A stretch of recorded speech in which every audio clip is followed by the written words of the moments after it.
जय श्री राधे कृष्णा। नमस्कार दोस्तों, कृष्णवाणी ज्ञान चैनल में आपका स्वागत है।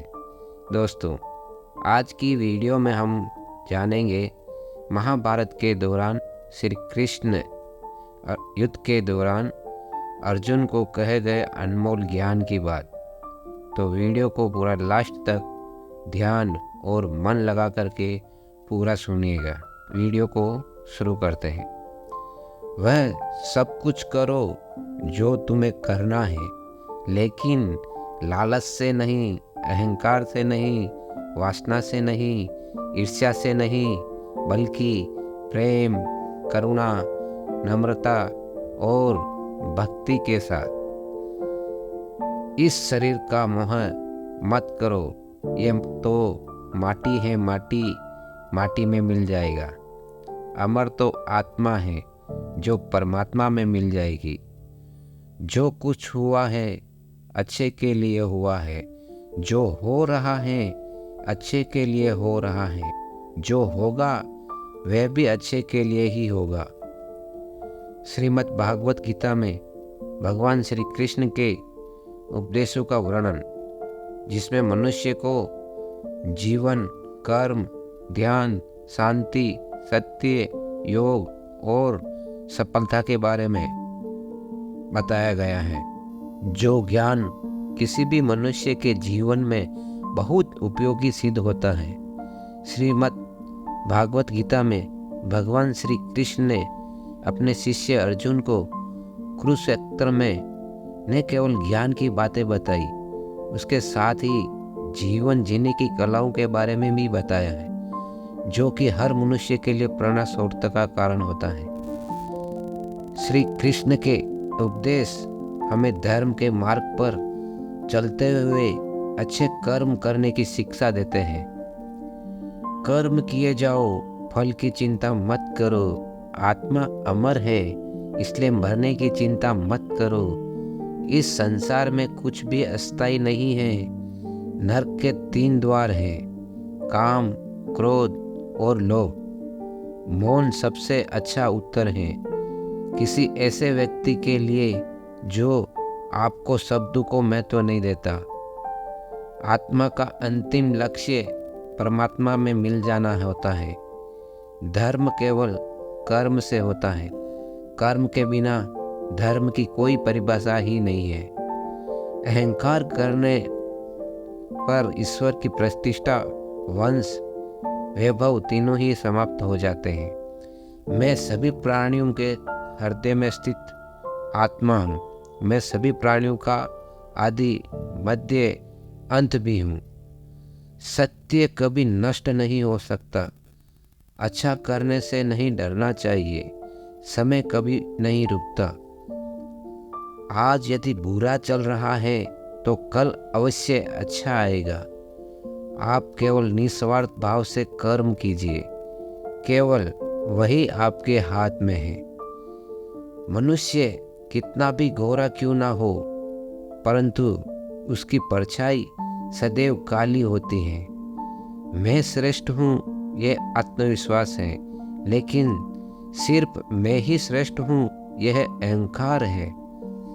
व्यक्ति जो चाहे बन सकता है यदि विश्वास के साथ इच्छित वस्तु पर लगातार चिंतन करे। प्रेम सदा माफी मांगना पसंद करता है और अहंकार सदैव माफी सुनना पसंद करता है। जो रास्ता ईश्वर ने आपके लिए खोला है उसे कभी भी कोई बंद नहीं कर सकता। मनुष्य का जीवन केवल उसके कर्मों पर चलता है। जो जैसा कर्म होता है उसका जीवन वैसा होता है। एक बार माफ करके अच्छे बन जाओ, परंतु दोबारा उसी इंसान पर भरोसा करके बेवकूफ कभी न बनो। मन की गतिविधियों, होश, श्वास और भावनाओं के माध्यम से भगवान की शक्ति सदा तुम्हारे साथ है। जीवन में आधे दुख इस वजह से आते हैं क्योंकि हमने उनसे आशाएं रखी जिनसे हमें नहीं रखनी चाहिए थी। मैं ही इस सृष्टि की रचना करता हूँ, मैं ही इसका पालन पोषण करता हूँ और मैं ही इस सृष्टि का विनाश करता हूँ। जब संसार में धर्म की हानि होगी, अधर्म की विजय होगी, तब मैं इस पृथ्वी पर अवतार लूँगा। शांति से भी दुखों का अंत हो जाता है और शांत चित्त मनुष्य की बुद्धि शीघ्र ही स्थिर होकर परमात्मा से युक्त हो जाती है। हमारी आस्था की परीक्षा तब होती है जब हम जो चाहे वो न मिले और फिर भी हमारे दिल से प्रभु के लिए शुक्रिया ही निकले। श्री कृष्ण पर अटूट विश्वास की एक छोटी सी कहानी के माध्यम से मैं आपको समझाता हूँ। एक बार एक अत्यंत गरीब महिला थी जो भगवान श्री कृष्ण पर अटूट विश्वास करती थी। एक बार उसकी स्थिति बहुत दयनीय हो गई। घर में खाने पीने के लिए कुछ नहीं था। कई दिनों से परिवार भूखा था। परिवार की ये हालत उसे देखी नहीं जा रही थी। फिर एक दिन उसने अपनी व्यथा रेडियो के माध्यम से भगवान श्री कृष्ण तक पहुंचाई और उनसे मदद करने की विनती की। रेडियो का वो प्रसारण एक घमंडी, नास्तिक और अहंकारी उद्योगपति ने सुना और उसने सोचा कि ये क्यों न इस महिला के साथ कुछ ऐसा मजाक किया जाए कि उसकी श्री कृष्ण के प्रति आस्था ही डगमगा जाए। उसने अपने सेक्रेटरी को कहा कि ढेर सारा खाना और महीने भर का राशन उस महिला के घर पर देकर आओ और जब वो महिला पूछे कि ये किसने भेजा है तो कह देना कि शैतान ने भेजा है। जब सेक्रेटरी महिला के पास सामान पहुंचाने गए तो पहले उसके परिवार ने तृप्त होकर भोजन किया, फिर वो सारा राशन अलमारी में रखने लगी। उसने एक बार भी सेक्रेटरी से ये नहीं पूछा कि राशन किसने भेजा। ये देखकर सेक्रेटरी से रहा नहीं गया। तब उसने महिला से कहा कि क्या आपको इस बात की कोई उत्सुकता नहीं है कि ये राशन आपको के पास किसने भेजा है? उस महिला ने जवाब दिया कि मैं आखिर इतना क्यों सोचूं? मुझे मेरे श्री कृष्ण पर पूरा भरोसा है। जब मेरे श्री कृष्ण को आदेश देता है तो बड़े बड़े शैतानों को भी उसके आदेश का पालन करना पड़ जाता है। वो जो भी करेगा अच्छा ही करेगा। इस कहानी से हमें यह सीख लेनी चाहिए कि किसी भी हालत में क्यों ना हो, ईश्वर पर अटूट भरोसा रखना चाहिए। आपके जीवन में जो भी कुछ भी आपको मिला है वो आपके ही कर्मों का नतीजा है। लेकिन जब भी आपको उस ईश्वर की जरूरत होगी और उसे दिल से याद करेंगे तो वो आपकी मदद किसी न किसी रूप में ज़रूर करेंगे। लोग अक्सर सच कहने से बचते हैं या डरते हैं, पर सत्य कभी छुप नहीं सकता और न ही कभी मिट सकता है। कितना भी छुपा ले पर सच तो उजागर हो ही जाएगा। जो बात सच पर आधारित हो उसे करने से या कहने और मानने से कभी नहीं डरना चाहिए। इच्छा पूरी नहीं होती है तो क्रोध बढ़ता है और इच्छा पूरी होती है तो लोभ बढ़ता है। इसलिए जीवन की हर स्थिति में धैर्य बनाए रखिए। धर्म केवल रास्ता दिखाता है, लेकिन मंजिल तक तो कर्म ही पहुंचाता है। वह जो सभी इच्छाएं त्याग देता है, मैं और मेरा की लालसा तथा भावना से मुक्त हो जाता है, उसे शांति प्राप्त होती है।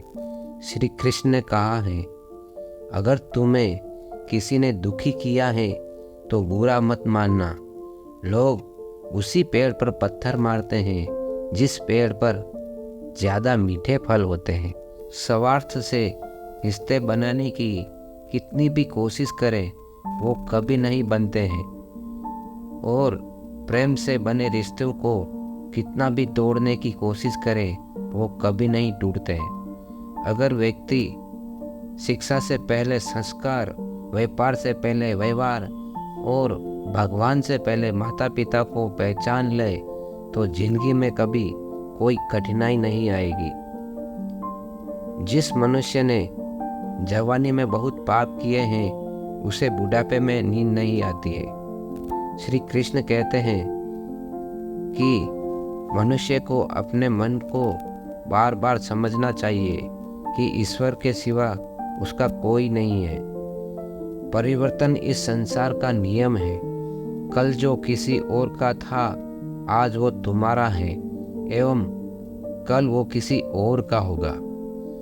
विष्णु का चिंतन करने से विष्णु की आसक्ति होती है, आसक्ति से इच्छा उत्पन्न होती है और इच्छा से क्रोध होता है, क्रोध से सम्मोहन और अविवेक उत्पन्न होता है।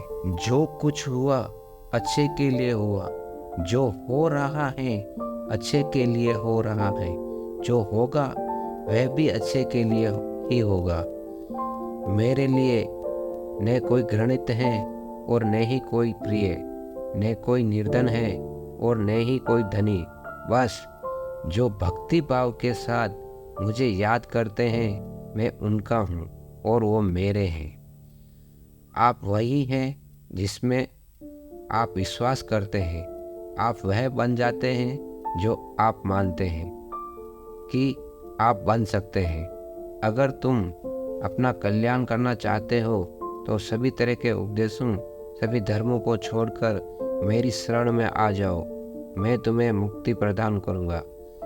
जिस इंसान के चारों तरफ नकारात्मक लोग रहते हैं उस इंसान का मंजिल से भटकना जाना तय है।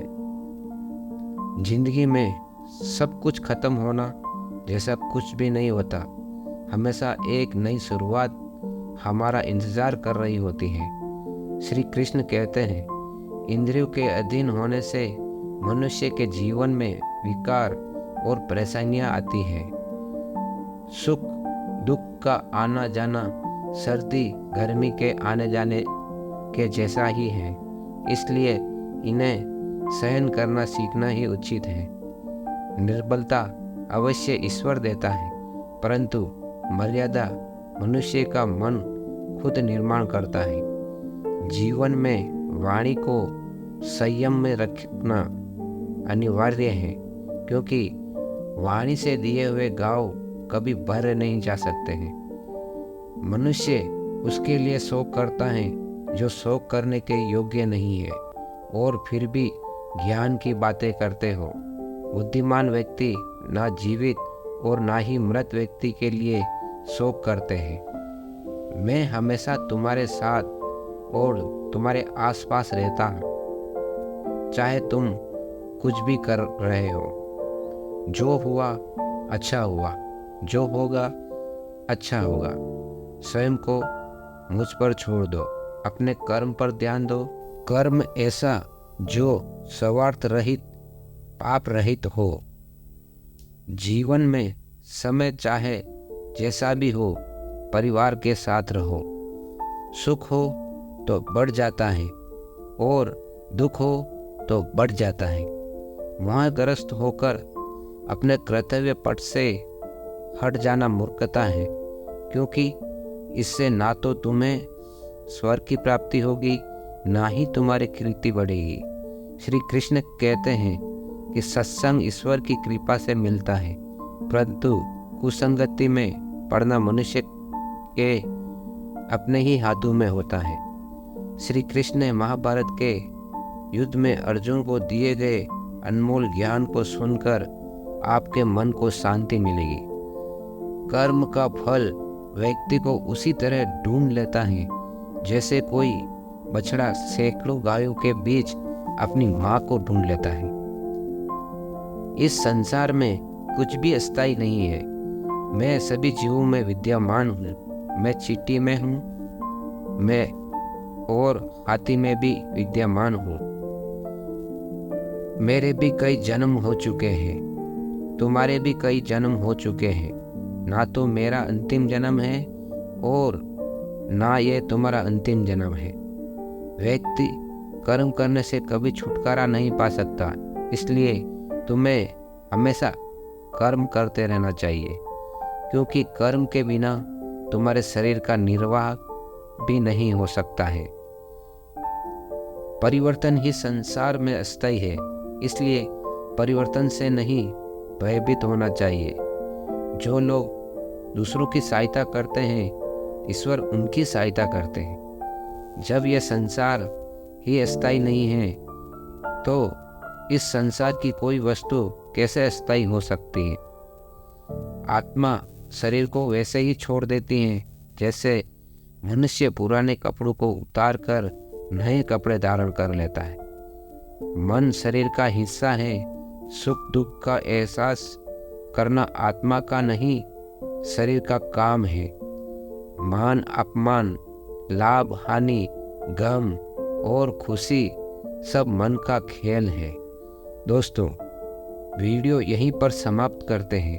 अगर हमारी वीडियो आपको अच्छी लगी हो तो हमारे कृष्णवाणी ज्ञान चैनल को सब्सक्राइब करें, वीडियो को लाइक करें और कमेंट में जय श्री राधे कृष्णा अवश्य लिखें। धन्यवाद। मिलते हैं अगली वीडियो में।